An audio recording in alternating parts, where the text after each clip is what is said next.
श्री नवनाथ कथासार अध्याय 10वा. मातीच्या पुतळ्यातून गहिनीनाथांचा जन्म.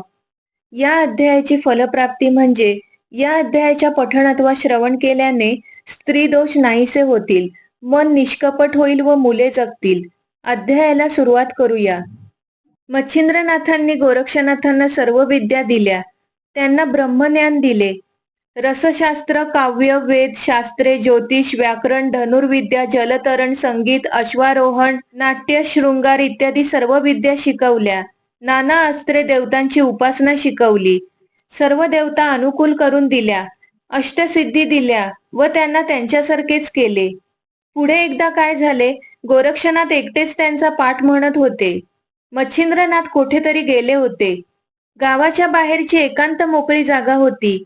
तेव्हा गावातली काही मुले तेथे खेळत खेळत आली. त्यांनी गोरक्षनाथांना पाहिले. ती त्यांच्या जवळ आली. त्यांना मातीची बैलगाडी करून हवी होती. ती त्यांना विचारू लागली, अरे मुला, तुला मातीची बैलगाडी करता येते का? दे ना आम्हाला करून. ते म्हणाले, मला नाही येत. तुम्हीच तुमची खेळणी करा आणि खेळा. मला अभ्यास आहे. मग त्या मुलांनी प्रयत्न करून गाडी बनवली.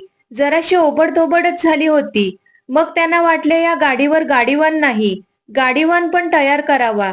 त्यांनी प्रयत्न केला, पण गाडीवानाचा पुतळा मात्र त्यांना करता येईना. मग ती मुले पुन्हा गोरक्षनाथांकडे आली व म्हणाली, आम्हाला निदान माणसाचा पुतळा तरी करून दे ना. आम्हाला येत नाही म्हणून सांगतो, नाहीतर तुला त्रास दिला नसता.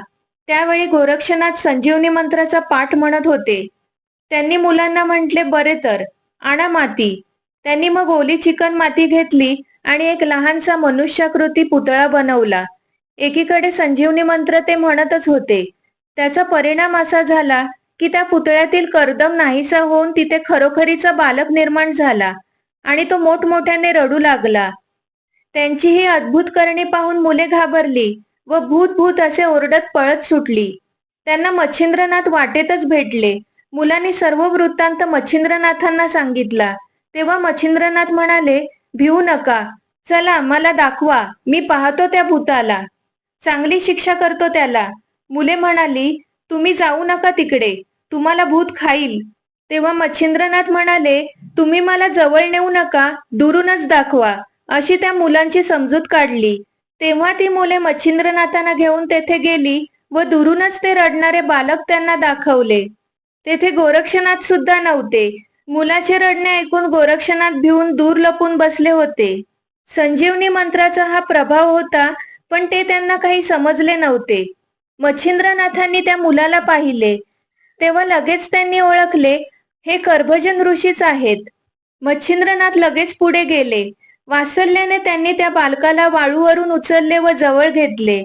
सर्व मुले भयभीत झाली व ओरडत पळत सुटली, भूत भूत, हा बुवा आता आपल्यावर ते भूत नक्की घालील, पळा पळा. आणि मच्छिंद्रनाथही त्या मुलाला दोन्ही हातात धरून गोरक्षनाथ कुठे आहेत त्यांचा शोध करीत निघाले. प्रत्येक घरी ते विचारित सुटले, गोरक्ष आहे का? मुले भिवून पळतच होती. घरोघरच्या बाया, अगं बाई, हा कोण गोसावी म्हणून भिवून पळत सुटल्या.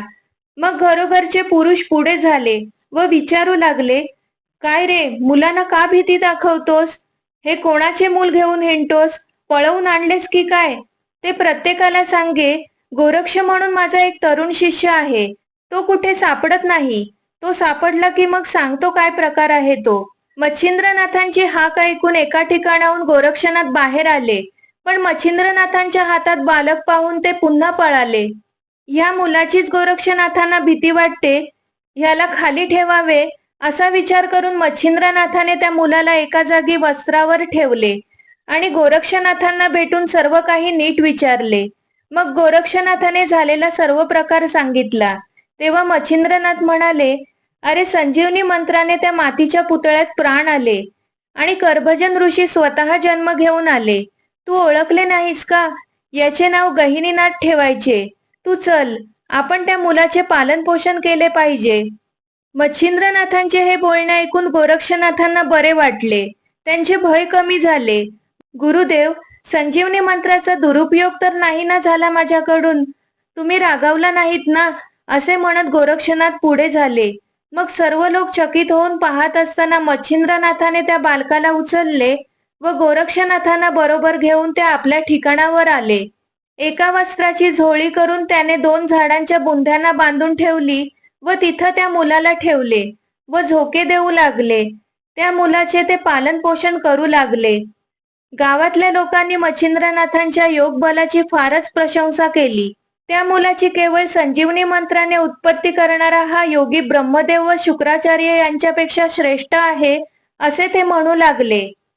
त्यांच्याजवळ येऊन त्या मुलाकडे वारंवार आश्चर्याने पाहू लागले. स्त्रियांच्या मनात आले, हा बालक वाढवणे हे काम काही या योग्यांकडून पूर्ण होणार नाही. कोणीतरी स्त्रीच हे काम करू शकेल. त्यांना एकदम आठवले, गावात मधू नावाचा एक ब्राह्मण आहे. त्याची पत्नी गंगाबाई ही चांगली दयाळू स्त्री आहे. त्यांना मुलबाळ नाही. हा मुलगा तिच्या ओटीत घालावा. ती चांगले संगोपन करेल. सर्वांनी नाथांना तसे सांगितले आणि सर्वांना ती स्त्री चांगली म्हणून मान्य असल्यामुळे मच्छिंद्रनाथाने त्या जोडप्याला बोलवून आणले व त्या स्त्रीला सांगितले, माई हा मुलगा म्हणजे नवनारायणातील करभजन ऋषी आहेत.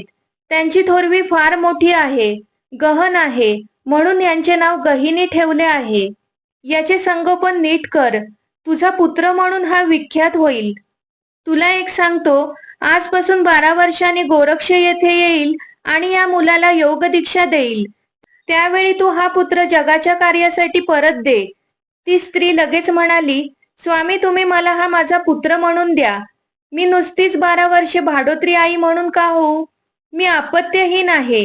मला जर माझा पुत्र म्हणून ह्या बालकाला म्हणता येणार नसेल तर एवढ्या खस्ता खाण्यात काय अर्थ? तुम्ही म्हणाल ममता धरू नको, पण मी सुद्धा तुम्हाला म्हणते, तुम्ही तरी 12 वर्षानंतर एवढी ममता व आशा या मुलाविषयी का ठेवावी? तुम्ही तर जोगी. तेव्हा मात्र मच्छिंद्रनाथ म्हणाले, तसेच हो माऊली, गहिने हा तुझाच मुलगा म्हणून जग ओळखील. आम्ही आशा ठेवीत नाही, पण एवढे मात्र खरे की गोरक्ष 12 वर्षांनी येईल व ह्याला योग दीक्षा देईल. आम्ही आता जातो.